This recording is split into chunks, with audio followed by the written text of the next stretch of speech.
थोडं संवाद साहेब मराठीत होऊ द्या. सगळे सामाजिक कार्यकर्ते राजकीय नेते सर्वांना कळतं. थोडं मराठीत होऊ द्या.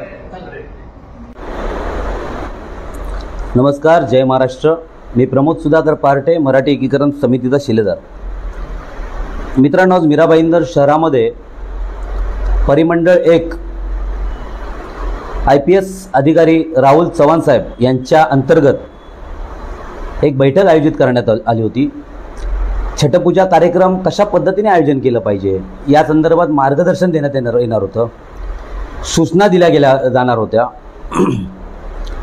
अशा बैठकीला ज्यावेळी आम्ही मराठी एकीकरण समिती शिलेदार ज्यावेळी आम्ही गेलो त्यावेळी तिथे एक DCP म्हणून चव्हाण साहेब ज्यावेळी हिंदीत बोलतात त्यावेळी मी नम्रपणे उभा राहतो आणि DCP साहेबांना सांगण्याचा प्रयत्न करतो की साहेब, तुम्ही मराठीत बोललात तर आनंद होईल. का तर ह्या शहरामधले इथे उपस्थित असलेले सर्व सामाजिक कार्यकर्ते, राजकीय नेते उपस्थित आहेत. प्रत्येकाला मराठी भाषा समजते, राजभाषा समजते. अशा वेळी मराठीत बोललात तर आम्हाला आनंद होईल. इतकं बोलल्यानंतर राहुल चव्हाण यांनी थेट खाली बस, उभं राहू नको अशा पद्धतीने ओरडून सर्वांसमोर मला खाली बसवले. मला एवढंच सांगायचं आहे की महाराष्ट्रामध्ये मराठी भाषेची मागणी करणं हा कायद्याने गुन्हा आहे का?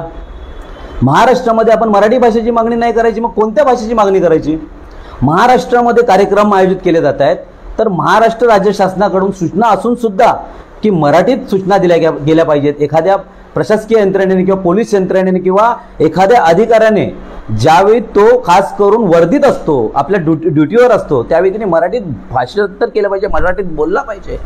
हे अशा पद्धतीच्या काही गोष्टी असताना सुद्धा मराठीत न बोलता त्याने मला खाली बस म्हणून म्हटले आणि पुन्हा हिंदीमध्ये चालू केलं. हा थेट मराठी भाषेचा अपमान आहे आणि एक चिंता वाटू लागलेली आहे. महाराष्ट्रामध्ये मराठी भाषा मागणी करत असताना इतर भाषिकांमध्ये आपल्याला थेट खाली बसवलं जाते, तो पण एक IPS अधिकारी. केवढी लाजिरवाणी गोष्ट या महाराष्ट्रामध्ये. मला वाटतं की कुठेतरी हे थांबलं पाहिजे. या अशा अधिकाऱ्यांवरती थेट शिस्तभंगाची कारवाई केली पाहिजे असं मी थेट सांगू इच्छितो. गृहमंत्र्यांना सांगू इच्छितो की ज्यावेळी राज्यातला एखादा सर्वसामान्य माणूस ज्यावेळी मराठी भाषेची ज्यावेळी मागणी करतो आणि त्याला खाली बसवलं जाते सर्वांसमोर, हे गांभीर्य लक्षात घेतलं पाहिजे. कुठेतरी हे थांबलं पाहिजे आणि अशा पद्धतीने अशा अधिकाऱ्यांना जे मराठीत न बोलता हिंदीत बोलतायत अशांवरती शिस्तभंगाची कारवाई केली जाते असं मी मराठी एकीकरण समितीच्या माध्यमातून सांगू इच्छितो. धन्यवाद.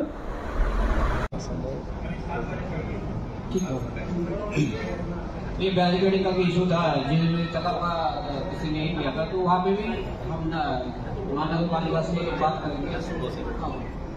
थोडं संवाद साहेब मराठीत होऊ द्या. सगळे सामाजिक कार्यकर्ते, राजकीय नेते सर्वांना कळतं. थोडं मराठीत होऊ द्या.